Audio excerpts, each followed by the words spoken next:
अस्सलाम वालेकुम जी, मैं हूं फैसल अब्बास। 20 मई मंगल का रोज़ है और मैं इस वक्त मौजूद हूं सुप्रीम कोर्ट ऑफ पाकिस्तान में, जहां पर आज सुन्नी इत्तेहाद कौंसिल की मखसूस नशिस्तों से मुतालिक तकरीबन 1 घंटे से ज़ायद हंगामा खेज समाअत हुई है। और इस समाअत के अंदर सुन्नी इत्तेहाद कौंसिल के वकील फैसल सिद्दीकी साहब ने इतने ज़बरदस्त दलाइल दिए हैं कि आइनी बेंच जो है वो अपने मकसद के अंदर आज के रोज़ नाकाम रहा है। और फैसल सिद्दीकी साहब ने बड़ी ज़बरदस्त मज़ामत की है आइनी बेंच के सामने। उसके बाद कमरे अदालत के अंदर 1 घंटे से ज़ायद ये जो हंगामा खेज समाअत थी उसका अहवाल हर्फ बहर्फ आपके सामने रखेंगे। लेकिन उससे पहले आपको बताऊँगा कि आज कमरे अदालत के अंदर इस केस के बेसिकली जो पाकिस्तान मुस्लिम लीग नून, पीपल्स पार्टी और इलेक्शन कमीशन की 12 जुलाई के फैसले के ख़िलाफ़ जो नज़रसानी अपीलें हैं उनके ऊपर सुप्रीम कोर्ट ऑफ पाकिस्तान का पहले 13 रुकनी आइनी बेंच, अब 11 रुकनी आइनी बेंच इस केस की समाअत कर रहा है। क्योंकि इस केस में जस्टिस अकील अब्बासी और जस्टिस आयशा मलिक साहिबा को इस केस से अलग कर दिया था, क्योंकि उन्होंने जो इलेक्शन कमीशन उसके बाद पीपल्स पार्टी और मुस्लिम लीग नून की जो नज़रसानी की अपीलें थी उनको इन 2 जजेस ने मुस्तरद कर दिया था पहली समाअत के अंदर। और फिर उसके बाद इन दोनों जजेस को इस केस से अलग कर दिया गया। अब 11 रुकनी आइनी बेंच सुन रहा है और इसमें दलाइल इस बात के ऊपर, इस नुक्ते के ऊपर दिए गए कि ये आइनी बेंच इस केस को नहीं सुन सकता, क्योंकि इसके अंदर ऑथर जज मौजूद नहीं है। इसके अंदर 2 जजेस चले गए हैं, जस्टिस अकील अब्बासी और जस्टिस आयशा मलिक साहिबा। और फिर उसके बाद जब तक 26वीं आइनी तरमीम के केस नहीं सुने जा सकते तब तक इस केस को भी नहीं सुना जा सकता। इस मुद्दे के ऊपर जो है वो बेसिकली आज दलाइल हुए हैं। कमरे अदालत के अंदर आज शिबली फराज साहब मौजूद थे, उसके बाद हामिद खान साहब मौजूद थे, शुएब शाहीन साहब मौजूद थे, नईम हैदर पंजोता साहब मौजूद थे, लतीफ़ कोसा साहब थे, कमल शोजब साहिबा थी, सेनेटर फैसल जावेद साहब थे, सलमान अकरम राजा साहब थे। और फिर उसके बाद तहरीक इंसाफ की जो मखसूस नशिस्तों से मुतल्लिक़ ख़वातीन हैं वो भी हर समाअत के अंदर कमरे अदालत के अंदर मौजूद होती रही हैं। बेसिकली आज सुन्नी इत्तेहाद कौंसिल के वकील फैसल सिद्दीकी साहब ने अपने दूसरे एतराज़ के ऊपर दलाइल देने थे और दूसरे एतराज़ के ऊपर आज उन्होंने बेसिकली दलाइल दिए हैं। सबसे पहले उन्होंने नुक्ता उठाया कि जनाब जब बेंच बन चुका फिर जजेस यानी कि जस्टिस अकील अब्बासी और जस्टिस आयशा मलिक इस बेंच से जब तक खुद को अलग ना करें ये बेंच उनको अलग नहीं कर सकता। यानी कि जस्टिस आयशा मलिक और जस्टिस अकील अब्बासी ने जब पीपल्स पार्टी, मुस्लिम लीग नून और इलेक्शन कमीशन की नज़रसानी की जो अपीलें थी उनको मुस्तरद किया तो उस वक्त उनको इस बेंच से अलग कर दिया। फैसल सिद्दीकी ने आज इस नुक्ते के ऊपर बहस की कि अकील अब्बासी साहब और आयशा मलिक साहिबा को इस बेंच से अलग नहीं किया जा सकता, वो भी इस बेंच के अंदर उनको शामिल करें, आइनी बेंच उनको बुलाए, आइनी बेंच उनको बुलाकर इस ये जो केस चल रहा है इस केस के अंदर बिठाए। फैसल सिद्दीकी साहब ने कहा कि जजेस ने कहा कि आप उनका जो डाइसेंटिंग नोट्स है वो पढ़ें। वो पढ़ा गया कमरे अदालत के अंदर। उसके बाद जस्टिस मज़हर अली ने कहा, जस्टिस मोहम्मद अली मज़हर साहब ने, उन्होंने कहा कि आप पहले 6 मई का फ़ैसला पढ़ें। 6 मई का फ़ैसला जिसके अंदर इन दोनों जजेस को केस से अलग किया गया था। फैसल सिद्दीकी ने कहा कि जजेस ने डिसमिस किया, नया बेंच तश्कील दिया गया और जजेस को, इन दोनों जजेस को निकाल दिया गया। क्या इनके नोट में लिखा गया कि इनको नया बेंच पर एतराज़ है? जस्टिस मोहम्मद अली मज़हर साहब ने यहाँ पर सवाल उठाया कि क्या इन दोनों जजेस जो हैं इनकी तरफ से कहा गया कि ये जो बेंच बना हुआ है इस बेंच के ऊपर जो है वो किसी को एतराज़ है? इसके बाद कहा गया जनाब हाँ, जस्टिस मुसरत हिलाली साहिबा की तरफ से कहा गया कि ये इसी तरह से है कि आपके सारे एतराज़ एक जैसे हैं। उन्होंने कहा कि 2 जजेस भी हतमी फैसले में काउंट होंगे क्योंकि उन्होंने पहले ही फैसला सुना दिया है। अदालत की तरफ से ये नुक्ता उठाया गया कि जब 2 जजेस अपना पहले व्यू दे चुके हैं, जस्टिस अकील अब्बासी और जस्टिस आयशा मलिक साहिबा, उन्होंने अपना व्यू दे दिया है, उन्होंने अपना फैसला सुना दिया है, तो क्या जब इस केस का हतमी फैसला आएगा तो वो 2 जजेस भी इस हतमी फैसले के अंदर शामिल होंगे? ये अदालत की तरफ से आज सवाल उठाया गया। उसके बाद फैसल सिद्दीकी साहब ने कहा कि 11 रुकनी बेंच नहीं सुन सकता। पाकिस्तान की तारीख में ऐसा कभी भी नहीं हुआ कि 2 जजेस को निकाल दिया जाए इस बेंच के अंदर जो कि इख्तलाफ करें इस फैसले से, जो कि डाइसेंटिंग नोट्स लिखें, उनको निकाल दिया जाए और 11 रुकनी आइनी बेंच सुन ले इस केस को।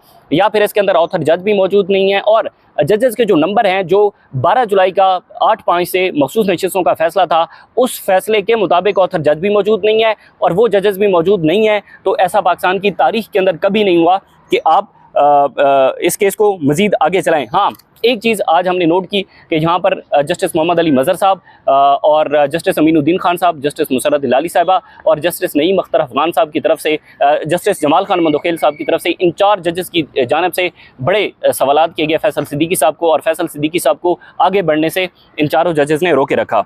उसके बाद कहा गया जनाब, हाँ, फैसल सिद्दीकी साहब ने हवाला दिया कि काजी फायजीसा के केस में एक दरख्वास्त आई थी और उस रिव्यू में दरख्वास्त आई और उस दरख्वास्त पर एक नया बेंच तश्कील दिया गया। उसके बाद फैसल सिद्दीकी ने कहा कि जब तक एक बेंच बन जाता है तो उस बेंच के जजेस जब तक रिक्यूज़ नहीं करते तो उनको रिक्यूज़ किए बगैर उनको बेंच से नहीं निकाला जा सकता।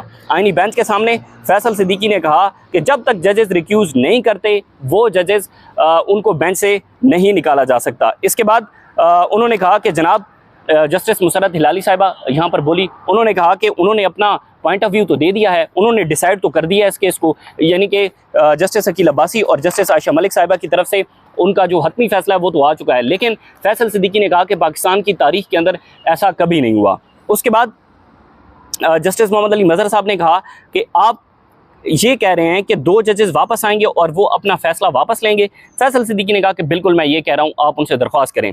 उसके बाद कहा गया जनाब कि कमेटी, ये जो प्रैक्टिस एंड प्रोसीजर एक्ट के तहत कमेटी है या फिर चीफ जस्टिस ऑफ पाकिस्तान है, उसके बाद जो जेसीपी है, फैसल सिद्दीकी साहब ने कहा कि किसी को इख्तियार नहीं है कि वो किसी जज को बेंच से निकाल दिया जाए। उन्होंने कहा कि मैं इस हवाले से भी आपको 2 जजमेंट आपके सामने रखूंगा और 2 जजमेंट का फैसल सिद्दीकी साहब ने हवाला भी दिया कि ना तो जो जेसीपी है वो 2 जजेस को बाहर निकाल सकती है, ना चीफ जस्टिस निकाल सकता है, ना ये आईनी बेंच निकाल सकता है। उसके बाद जस्टिस जमाल खान मंदोखेल ने कहा लाइटर नोट में कि मुझे लगता है कि आपने पूरी रात जो है वो बड़ी मेहनत की है और पूरी रात आप जागते रहे हैं, तो आपने इस केस को पढ़ा है और डिटेल के अंदर उन्होंने चीज़ें बताई। इसमें जस्टिस मोहम्मद अली मज़हर, जस्टिस मुसर्रत हिलाली साहिबा, जस्टिस अमीनुद्दीन खान और जस्टिस जमाल खान मंदोखेल ने ताबड़तोड़ सवाल किए फैसल सिद्दीकी साहब से, और वहाँ पर बताया गया कि जस्टिस आयशा मलिक साहिबा तो इस वक्त मुल्क से बाहर हैं। तो जस्टिस मुसर्रत हिलाली साहिबा ने कहा कि आप मुझे फैसल सिद्दीकी साहब से मुखातिब होते हुए उन्होंने कहा कि आप मुझे अगर टिकट दें तो मैं उनको जाकर वापस ले आती हूँ। बहरहाल फैसल सिद्दीकी ने मज़ीद कहा कि उन्होंने कहा कि फैसल सिद्दीकी साहब ने कहा कि आप इस केस को 26 नई तरमीम के बाद सुन लें। तो यहाँ पर जो फैसल सिद्दीकी साहब ने हवाला दिया कि डेथ पेनल्टीज़ की ज़्यादा जो रिव्यू हैं वो इस अदालत के अंदर पेंडिंग हैं और मज़ीद केसेस हैं जिनकी रिव्यू इस अदालत के अंदर पेंडिंग है। तो एक अगर सुन्नी इत्तेहाद कौंसिल की ही मखसूस नशिस्तों के केस की ये रिव्यू पेंडिंग में चली जाएगी तो उससे क्या होगा, यानी कि आईनी बेंच हमें बहुत उजलत में नज़र आया, आईनी बेंच हमें बहुत जल्दी में नज़र आया, क्योंकि आईनी बेंच को मखसूस नशिस्तों में सबसे ज़्यादा अगर किसी को जल्दी थी तो वो जस्टिस अमीनुद्दीन खान साहब थे। उनको बहुत ज़्यादा जल्दी थी इस केस में कि फैसल सिद्दीकी साहब अपने दलाइल मुकम्मल करें। तो इसमें फैसल सिद्दीकी साहब ने हवाला दिया कि जस्टिस हाशिम काकड़ साहब और दीगर जो जजेस हैं वो आजकल डेथ पेनल्टीज़ की जो रिव्यूज़ हैं उनको बहुत ज़्यादा जल्दी सुन रहे हैं और उन्होंने इनिशिएटिव लिया है, क्रिमिनल केसेस के इनिशिएटिव लिया और वो सुन रहे हैं, उन्होंने उनको बड़ा अप्रिशिएट किया। उसके बाद रूल्स की बात आई। रूल्स की बात ये आई, फैसल सिद्दीकी साहब ने आईनी बेंच के सामने ये मामला रखा कि आईनी बेंच 26वीं आईनी तरमीम के तहत जो आईनी बेंच बना है, इस आईनी बेंच ने अपने नए रूल्स नहीं बनाए, और इस आईनी बेंच ने अपने नए रूल्स नहीं बनाए तो सुप्रीम कोर्ट ऑफ पाकिस्तान के जो 1980 के रूल्स हैं, 1980 के रूल्स हैं, उन्हीं रूल्स को आप फॉलो करते हैं, यानी कि आईनी बेंच उन्हीं रूल्स को फॉलो करता है। तो उन्हीं रूल्स को अगर आप फॉलो करते हैं तो इसका मतलब है वो रूल्स ये कहते हैं कि जनाब कोई सेक्शन भी उन्होंने पढ़ी, अब एग्जैक्ट मुझे सेक्शन याद नहीं है, कि अगर आप 1980 के रूल्स को फॉलो करते हैं तो उसमें ऑथर जज का होना लाजमी है। अगर आप उन्हीं 1980 रूल्स को फॉलो करते हैं तो फिर उसके अंदर वो तमाम जजेस होना शामिल हैं जिन जजेस ने जो है वो ये मखसूस नशिस्तों के केस का फैसला दिया था, 12 जुलाई का जो फैसला है, तो उनका होना भी लाजमी है। तो ये फैसल सिद्दीकी साहब ने आज जजेस के सामने मामला रखा। उसके बाद फैसल सिद्दीकी साहब ने कहा कि उस वक्त आईनी बेंच, फिर उन्होंने कहा कि इस वक्त आईनी बेंच कौन सा तरीकाकार फॉलो कर रहा है, यानी कि आईनी बेंच कौन से रूल्स को फॉलो कर रहा है। जाहिर है आईनी बेंच जो है वो 1980 के रूल्स को फॉलो कर रहा है। उसके बाद जस्टिस अमीनुद्दीन खान ने कहा कि आप मजीद कितना वक्त लेंगे। उन्होंने कहा कि इस केस की समाअत को कल तक मुलतवी कर दें, कल मैं सुबह जो है वो 10-20 मिनट लूँगा और 20 मिनट के अंदर अपना दलाइल मुकम्मल कर लूँगा। जस्टिस अमीनुद्दीन खान फिर एक मरतबा हमें बड़ी जल्दी में नजर आए, उन्होंने कहा कि आप आज ही जो है वो 20 मिनट लें और इस 20 मिनट के अंदर अपने जो दलाइल हैं उनको मुकम्मल कर लें। उसके बाद जो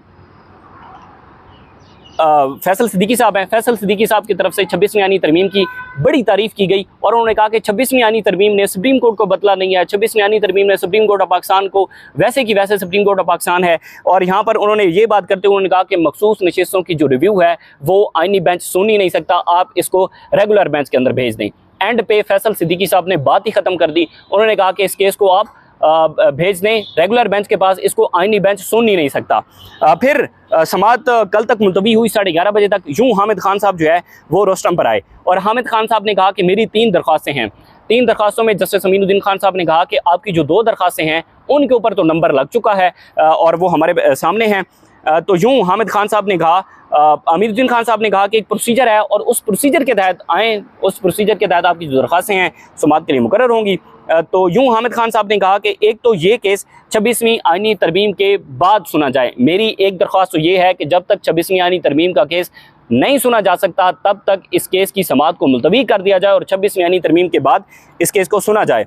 क्योंकि उन्होंने कहा कि एक और चीज़ ये है कि ये कौमी नेशनल इंटरेस्ट का मामला है तो इसकी लाइव स्ट्रीमिंग की जाए और लाइव स्ट्रीमिंग के दौरान जो है वो इस केस की चलाया जाए और इसकी लाइव स्ट्रीमिंग होनी चाहिए। हामिद खान साहब रोस्टम पर आए। यूँ आज की समाअत का इख्तिताम हुआ और इस केस जो है इसकी मजीद समाअत कल 11:30 बजे तक मुलतवी हुई है। आईनी बेंच बड़ी जल्दी के अंदर है लेकिन बड़े ज़बरदस्त दलाइल हैं फैसल सिद्दीकी साहब के और हामिद खान साहब की भी दरख्वास्तें हैं। बहरहाल देखना होगा, जो भी तफसीलात होंगी आपके साथ शेयर करेंगे। इजाज़त दीजिए, अल्लाह हाफ़िज़।